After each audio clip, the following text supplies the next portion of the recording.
best bites forever.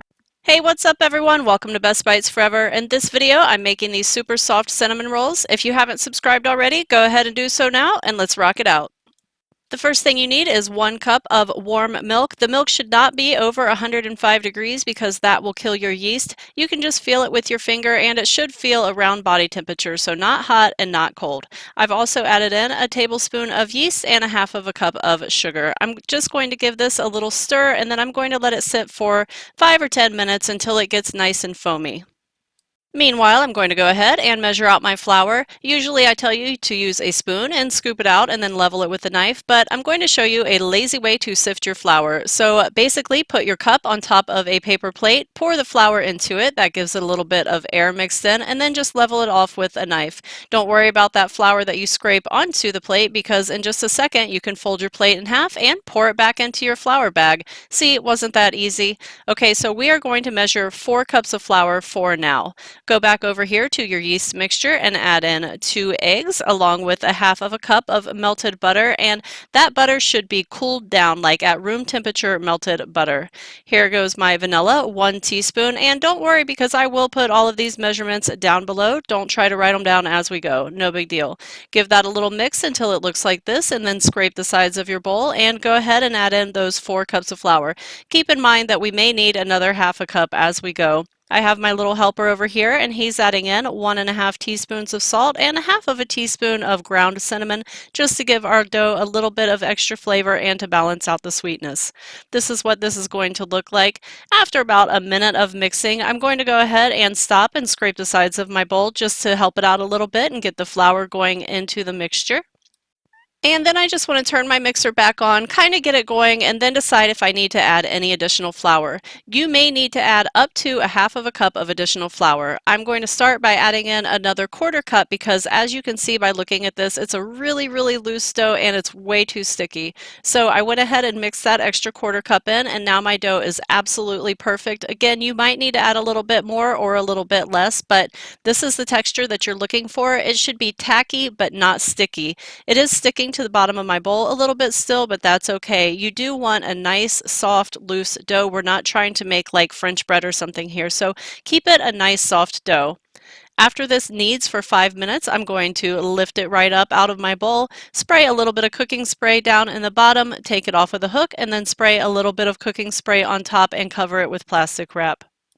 I'm going to let this set in a warm place in my house, which is any place in my house since I'm in Arizona, for at least an hour until it doubles in size, no more than an hour and a half the first rise. Then I'm going to go ahead and punch it down, and normally I move on to the next step here, but in this case, because my lighting is really terrible, I'm going to go ahead and cover it back up with plastic wrap and let it rise for another hour. You don't want to let this rise for more than 2 hours or so because you have raw eggs in there. Moving right along to our filling, I have a half of a cup of butter in this bowl and it is super soft and partially melted as you can see. I added in a cup of brown sugar and I'm also adding in my spice mixture. Traditionally this is going to be 3 tablespoons of cinnamon, but feel free to do 2½ tablespoons of cinnamon and then mix in the rest of it with cardamom or coriander or nutmeg or whatever you like. I also like to put in a half of a teaspoon of orange zest, although my orange was kind of sad and I didn't get that much zest out of it. Go ahead and stir that together, and I also have a secret ingredient that I put in, but I'm not going to tell you guys until we get to the end of the video, so only those of you who hang out till the end get to know what this is right here. Any guesses? Put them in the comments.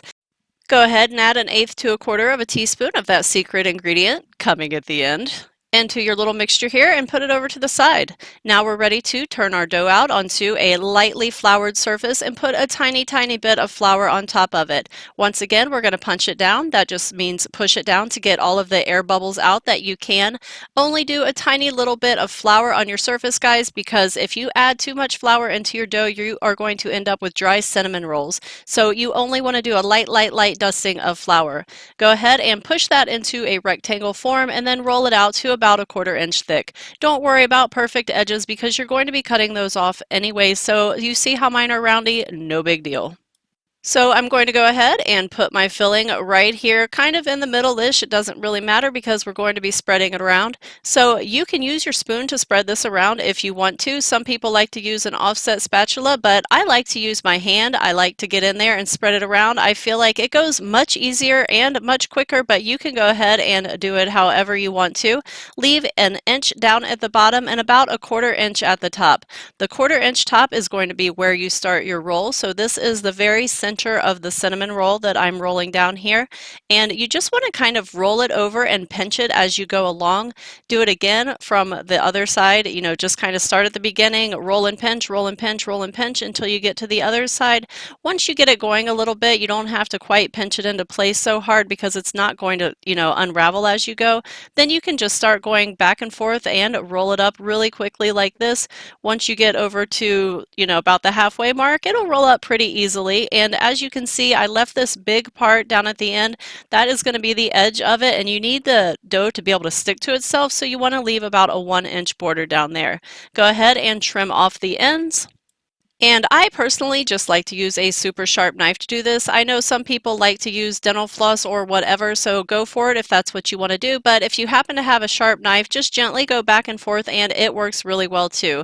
This is right down the middle of my cinnamon rolls. I went ahead and cut them in half and then in half again and half again and half again and put them into my pan.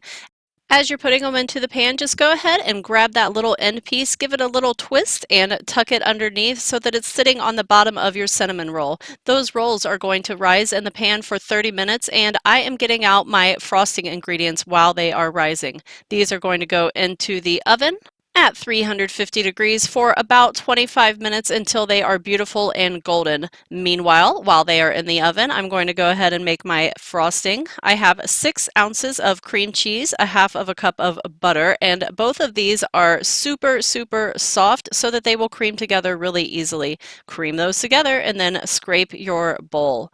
Now I'm adding in my vanilla. I have 1 teaspoon of vanilla and just a tiny little pinch of salt, probably around 1/8 of a teaspoon. You need that to balance all of the sweetness that is going in here.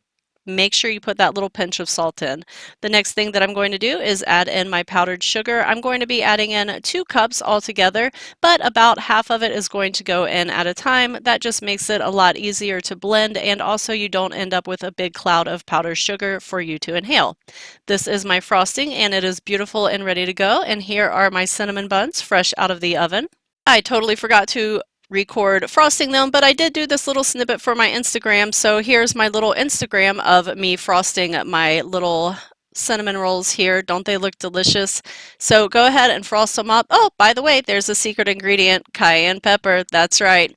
So here they are, all finished up. Hey, if you have not subscribed already, go ahead and do so now. Thank you so much for watching, and thank you so much to all of my awesome subscribers for watching also. I love you guys so much, and I will see you in the next video. Happy cooking, everyone. BestBitesForever.com